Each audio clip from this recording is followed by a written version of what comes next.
The Man on the Roof. This happened to my family back in 2017. At the time, it was absolutely terrifying, but now, after a few drinks at social gatherings, it's one of those stories I tell just to see people's reactions. I was 18 and in my first year of university, still living at home with my parents and my 14-year-old brother. My sleep schedule was a disaster. I'd regularly be up until 4 a.m. studying or working on papers. The first sign that something was off was a set of men's footprints in the fresh snow leading right up to the window where I usually sat late at night. My dad immediately knew they weren't his, as the snow was new from overnight.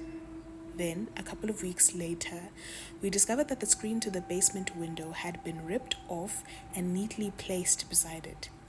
The window, thankfully, was locked from the inside. I left the town the week before Christmas to visit my boyfriend's family.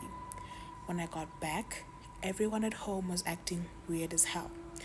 I figured it was just because they didn't love the idea of me staying overnight at my boyfriend's house. But then I noticed my dad had tied pop cans to the inside of main doors.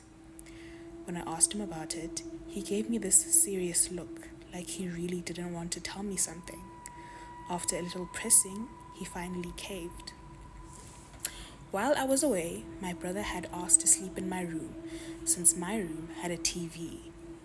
One night, around 1 a.m., he was watching Seinfeld when he heard a noise outside. He glanced at the window, only to see a man staring right back at him. Now, to emphasize how insane this was, my bedroom was on the second floor. The only way to reach that window was by climbing onto the slanted roof below, which was 12 feet or so. Trying to stay calm, my brother slipped out of my room and into my parents' bedroom. He calmly notified my dad, "There's a man outside on the roof." My dad, half asleep, assumed he was just full of shit and heard the house creak. But he got up anyway, walked into my room, and looked out the window.